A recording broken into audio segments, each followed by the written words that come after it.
24 જૂનથી ચોમાસું સ્થિર થયું છે। આખરે કેમ આવી સ્થિતિ સર્જાઈ છે?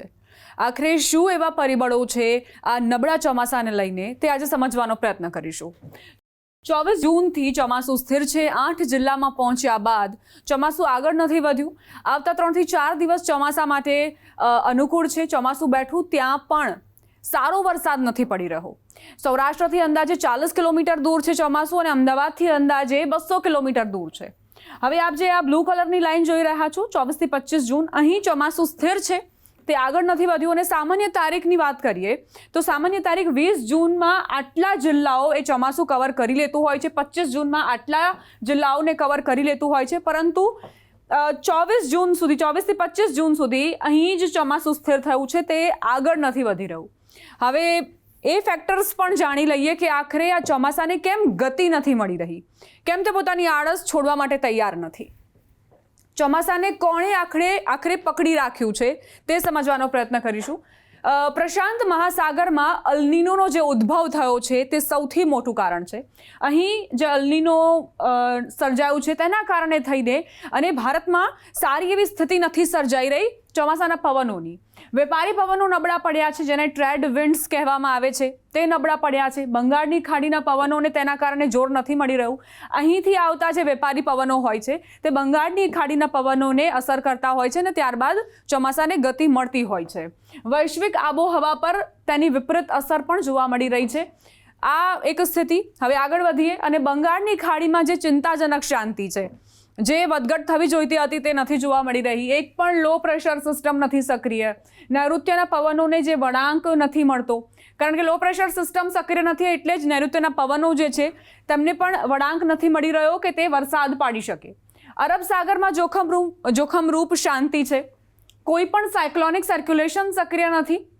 અહીં જે સાયક્લોનિક સર્ક્યુલેશન સક્રિય હોય છે તેના કારણે વરસાદ પડતો હોય છે તે પણ સક્રિય નથી અને ભેજવાળા પવનો જે છે તે નબળા જોવા મળી રહ્યા છે, જેના કારણે થઈને વરસાદ નથી વરસી રહ્યો।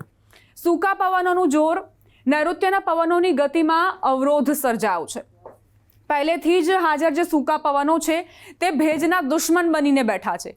ભેજવાળા પવનોને જગ્યા નથી મળી રહી, જે સૂકા પવનો છે તેના કારણે થઈને વારંવાર આવી રહેલા વેસ્ટર્ન ડિસ્ટર્બન્સ, કારણ કે ચોમાસાના પવનોની જે શક્તિ છે તે નબળી પડી રહી છે।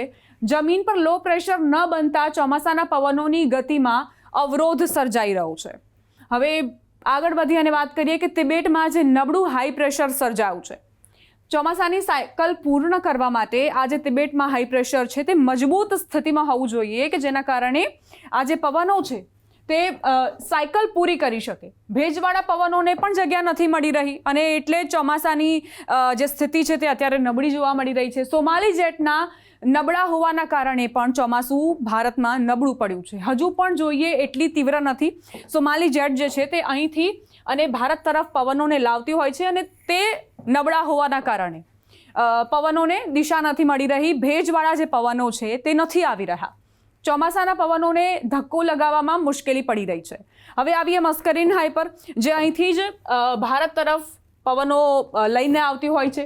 નૈઋત્યના પવનોને ભારત તરફ વાળવામાં તે ઉપયોગી બનતી હોય છે।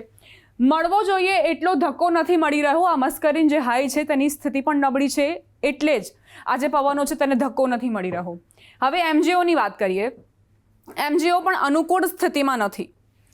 વરસાદથી આ પ્રણાલી ભારતથી દૂર છે અને જોઈએ એટલો સપોર્ટ નથી મળી રહ્યો એમજીઓ તરફથી, એટલે જ વરસાદની ઘટ વર્તાઈ રહી છે।